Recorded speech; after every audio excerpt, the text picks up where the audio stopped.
नमस्कार। आज की ये कहानी बेहद ही रोचक है और हर कोई इसको पसंद भी करेगा क्योंकि कहानी ही एक बहुत अजीब किरदार की है। लेकिन कहानी जानने से पहले आप हमारे चैनल को सब्सक्राइब ज़रूर कर दें।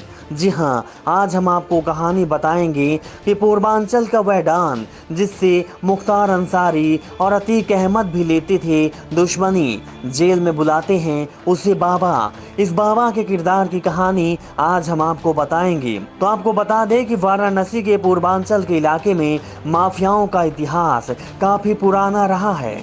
चाहे सियासत हो, ठेकेदारी हो या किसी तरह का क्राइम हो, पूर्वांचल के माफियाओं का नाम किसी न किसी तरह से शामिल ही होता था। यूँ तो पूर्वांचल में कई माफिया गैंगस्टर हैं, लेकिन सुभाष ठाकुर उर्फ बाबा को पूर्वांचल का सबसे बड़ा डॉन कहा जाता है।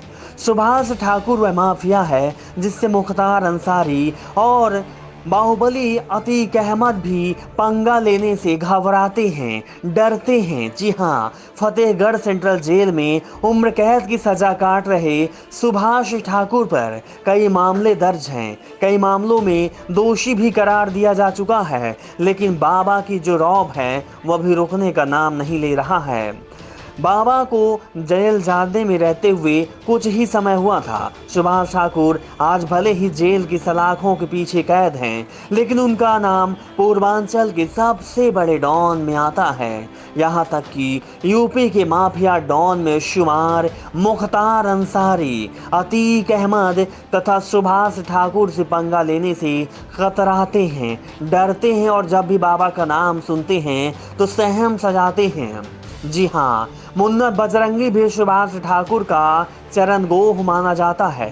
कहा जाता है कि किसी भी चुनाव में बाबा का दखल बहुत मायने रखता है। पूर्वांचल की कई सीटों पर सुभाष ठाकुर का सीधा प्रभाव रहता है। 90 के दशक के आसपास वाराणसी से मुंबई अपनी किस्मत आजमाने पहुंचे सुभाष ठाकुर बाबा यहीं से अपराध की दुनिया में कदम रखा और मुंबई के छोटे बड़े अपराध करने के बाद बड़ी घटनाओं को अंजाम देने लगा। सुभाष ठाकुर बिल्डरों और बड़े कारोबारियों पर शिकंजा कसता था। जुर्म की काली दुनिया में बाबा का दबदबा बढ़ता गया। तो वही वक्त था जब दाऊद इब्राहिम ने सुभाष ठाकुर से मुलाकात की और शरण में अपना नेटवर्क मजबूत किया। दाऊद इब्राहिम ने सुभाष ठाकुर की शरण में आकर ही अपराधी की दुनिया पर पाठ पढ़ा। इसके बाद वह कुख्यात गैंगस्टर गया, फिर मुंबई का सबसे बड़ा डॉन, सबसे बड़ा माफिया बन गया दाऊद इब्राहिम। एक ऐसा वक्त भी आया जब सुभाष ठाकुर, छोटा राजन और दाऊद इब्राहिम साथ काम करते थे।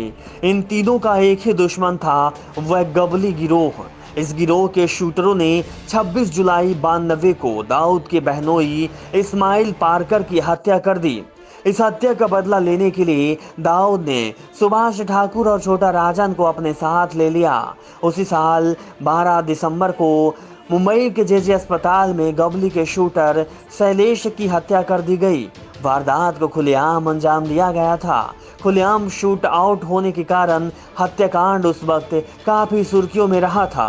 तो ये कहानी थी सुभाष ठाकुर उर्फ बाबा की ऐसी कहानी जिसके कारण दाऊद इब्राहिम ने इतना बड़ा साम्राज्य कायम किया। जुर्म की दुनिया में शायद दाऊद इब्राहिम से बड़ा अब कोई नाम नहीं है। अगर बात करें उत्तर प्रदेश के पूर्वांचल की, तो पूर्वांचल में मुख्तार अंसारी और अतीक अहमद का नाम सबसे पहले आता है। लेकिन ये कोई नहीं जानता कि इनके बाप भी हैं जिनका नाम है बाबा। जी हाँ, कहते हैं कि हर किसी के बाप का भी बाप होता है। इसी प्रकार से गैंगस्टरों का बाप भी है बाबा, जिसका खौफ पूर्वांचल समेत देश में चलता है। बड़े बड़े लोग, बड़े बड़े बाहुबली, बड़े बड़े गैंगस्टर बाबा की शरण लेते हैं, आशीर्वाद लेते हैं, सहयोग लेते हैं। तो कहानी सुभाष ठाकुर उर्फ बाबा की आपको कैसे लगी, आप कमेंट बॉक्स पर ज़रूर बताएं। और ऐसी ही कहानी सुनने, जानने और समझने के लिए